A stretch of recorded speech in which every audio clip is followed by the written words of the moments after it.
In Kenya's Laikipia County, indigenous women are most hit by devastating impacts of climate change. They face frequently severe droughts that have occasionally decimated their livestock, dried their water sources, and yet they have remained as the best bet in the fight for a clean, healthy, and sustainable planet. The vagaries induced by climate change have left them in a precarious situation as they try to caution themselves for the devastating impacts. In Ngarengiru, we met Edungi Ngoyani, a mother of 5 children, who had walked about 10 kilometers to fetch water at the Ewasonyiro River, whose water is fast drying up due to failed rains. Ngoyani is among hundreds of indigenous women who walk a long distance daily in search of water after water pans within their locality dried up. Ile shida tuko nayo hapa maji. Hii maji ilikuwa imeisha, ni kama iliisha karibu mwezi wa kwanza, kaanzia ya pili, kiendelea tu ikiwa naisha. Sasa ile makisima kidogo kidogo ndio ilikuwa tunafanya nini? Ilikuwa tunachota. Tukaendelea na hiyo tu, hakuna mahali pengine tunaona maji. Tunaenda. In the vast county, women are responsible for fetching water, cooking, and taking care of other household chores. In the recent years, the deteriorating climate conditions have heavily impacted on these women who are living in a society which has placed more responsibility on their shoulders. Every time there is a such drought, women are left behind to take care of their homestead as their husbands migrate with livestock to find pasture. With the ever-recurring severe droughts in the county, which have left heavily impacted on livestock, their primary source of livelihood, women in the county have come up with several programs that are helping them mitigate and adapt to climate change. With the help of a local not-for-profit organization, Yiaku Laikipia Trust, women under the umbrella of Nailepo Women Group have initiated a number of projects that offer them alternative source of income other than depending on the proceeds from livestock keeping.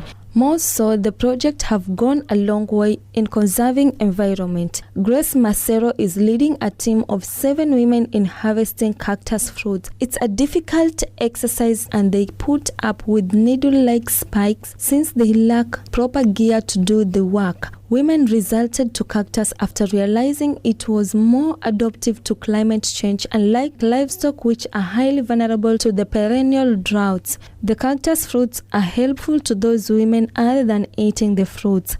They use it as a vital ingredient in making alcohol, jam, and which they sell locally.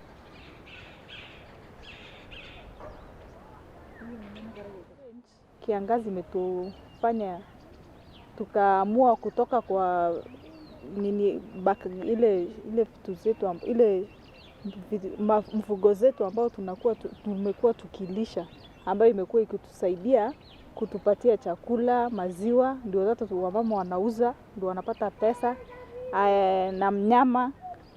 Kulipitia hii kiangazi imebidi kina mama tufikirie jinsi ya kujisaidia, maana mifugo zimehama, hatuna maji, hatuna chakula, hatuna chochote. Ndio maana tukaamua kuingililia hii matunda ambayo itatusaidia tupate mapato. Ya kama hii matunda tunatengeneza naye juice, tunatengeneza naye jam, tunatengeneza naye wine. Na sasa tungeomba kama mungeweza kutusaidia, at least tupate mahali yetu, tujengeo na tuwekeo mashini ambayo itatusaidia kutengeneza hizo vitu, ndio tupate kuongeza mapato yetu na tupate mahali ya kuuzia. Other than making cactus products, they have also engaged in commercial beadworks. Majority of the women are excellent in beadwork, a traditional craft which has been passed on to younger girls for generations. Though the women have transformed beadwork into a commercial enterprise, they are still far from breaking even due to lack of market. Wameshona shanga imekatika na hakuna market hata moja. Wanashona erei inashona changa walipata market hapo ndani. Segera kati ilishona changa walipata segera. Na hapa kuanzia hivi wako na changa hapa kwa hiyo. Hakuna mgeni. Mashanga imekatika hawana mbele na nyuma. Hiyo kibarua kikosa afadhali hata hiyo changa wause moja. Wakiuza moja 200 watasaidia. So kuna miaka ingine shanga ilikuwa inatusaidia hapa kwa 410. Hata mimi nimesomesha mtoto wangu na hiyo shanga karibu mwaka 2. Sisi ni pastoralist, tulikuwa tunaenda tukishunga ng'ombe na mbuzi. Tukaona njaa imekuwa mingi, mbuzi naisha. Tukaona tuanze biashara ingine ya kutusaidia kwa sababu tunakosa chakula, tunakosa school fees ya watoto. Sasa ikabidi tuanze hii ya kushona shanga. The women have also embarked on honey production as a way of adapting to climate change. Initially, beehives were mounted deep inside the forests, but due to dry spells, women have moved the beehives close to homesteads where they monitor and provide bees with water.